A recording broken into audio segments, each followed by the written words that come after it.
Well, let's get some more reaction now to the Prime Minister's comments that enough is enough and now it's time to be more robust in tackling extremism.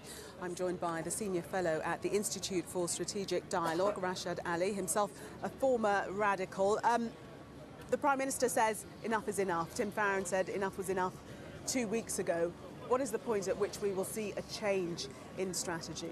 Well, I think it's important to bear in mind there's a lot of new strategies actually taking place right now. What was mentioned was in terms of the online effect and what is happening online in terms of the radicalisation that has been done by ISIS and others in terms of really utilising very professional means to do so. Actually, we've seen a commitment by the big tech companies, the online companies, to actually produce an online fora to at least deal with those things technologically. There's been a lot of investment looking at how to tackle, on the prevention side, more efforts to really try and build resilience to extremism. And there's a lot of efforts that, I guess, in the offline space, people are talking about, whether it's more prevention strategies that are coming on board, whether it's more community groups engaging. But I think the bigger questions really are internationally. I mean, we're looking at dealing with these issues which are symptomatic of the larger problems. If you look at the situation in Syria, we're trying to tackle ISIS on the one hand without tackling all the massive regional conflict in the region where the Assad regime has literally allowed ISIS to grow in order to provide some semi-justification for itself. It's involved in a horrific war against its own citizens, which provides arguably the largest motivation for people to join extremist groups. And that you see as the reason for people being radicalised on UK soil? Well, you see that as the largest reason for radicalisation taking place, both internationally, but also couple that with the fact that ISIS is able to grow, proselytise, push its ideology, actually recruit individuals globally, and without that it just wouldn't happen. But how is it that young people that have grown up in this country, have taken advantage of all this country has to offer, then see a wider cause as being the most important thing in their lives? How do they go from being the normal teenagers that grow up in London, that perhaps go out on a Saturday night to places like Borough Market, and then become killing machines? Sure, I think it's a question that's probably on everyone's mind, that how does this happen? And we ask it every time these incidents take place. And I think there's a number of things. First of all, we need to understand that yes, there is a role of poisonous ideology. There are people that are telling these people, you don't belong to this country, you're not Brits, you actually belong to us as a nation. And when they say us as a nation, they're not talking actually about the 1.6 global Muslims, they're talking about the Puritans, those who have embraced a very extreme Islamist ideology, one which separates themselves not just from the wider society, but obviously from the entire Muslim populace as well.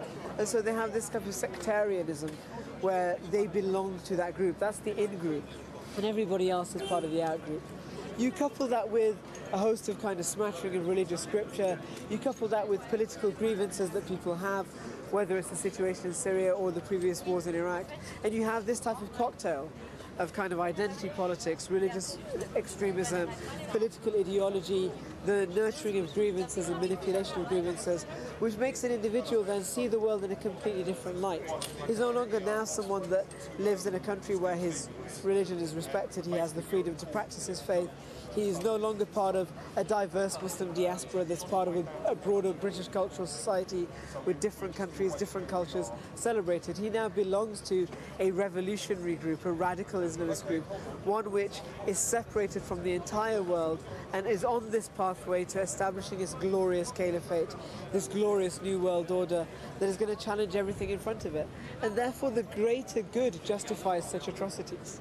Tell us about your personal experience. How easy was it to get to you and to get you to that point that you're describing? Well, I think what's probably more relevant now is being able to understand what's happening right now. I mean, we're looking at things like the online space and the offline radicalisation. But you can give us an insight into what it is that is tapped into with a young individual to turn their mind. I think there's a lot of research now that shows that the things that we kind of experienced back in the 90s that now are still quite relevant. Identity and belonging is quite one of the biggest things.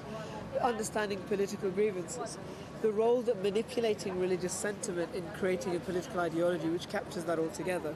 All of those things can make somebody shape their worldview, their moral perspective, and one which then says, well, hold on a second, if our women and children are being killed, then we can literally target their women and children. That, hold on a second, our way of life is not allowed to be practiced. It's a kind of like a contradictory dissonance. That on the one hand they have literally all the liberties to practice the most extreme forms of religious Puritanism in the UK. You know, there's very little that we clamp down upon.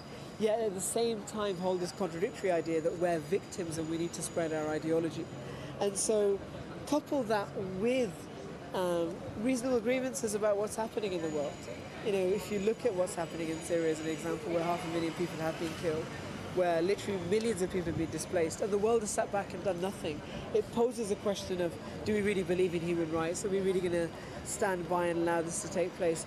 How do we have Russia and the United Nations Security Council justifying all of this?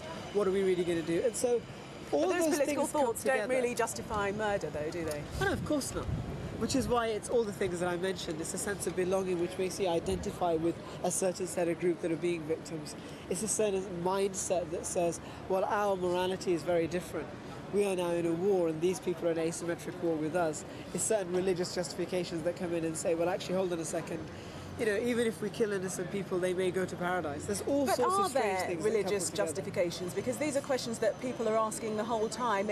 Is there a section, a surah in the Quran that justifies what these people are doing? Because they clearly are calling themselves Muslims. Sure, I mean, I'm not going to get into a debate about are they Muslim or not, but essentially, Islam is a vast tradition that for centuries has had views on law, has views on ethics. And so Muslims who come from that tradition will tell you very, very clearly Islamic law has never justified killing of civilians, even in warfare. They will differentiate between when legitimate wars can take place and not. The problem isn't that these people are following medieval classical Islam. The problem is Islamist ideology is a very modern phenomenon. It's a phenomenon that's lasted over the last century or so, where you've got this politicized version of ideological Islam, couple that with Puritanism, couple that with, I guess, the kind of religious and political grievances, and you have this cocktail. You have angry young men, you have their reading of scripture. They want it to be justified in this way, and so movements which have adopted this very odd reading of religious scripture are now becoming more and more radical, more and more politicized, and I guess it's what people have described as the radicalization of religion rather than the, you know, the scriptural aspects of religion coming in to justify these types of things. Okay, Rashad Ali, thank you very much for speaking to us.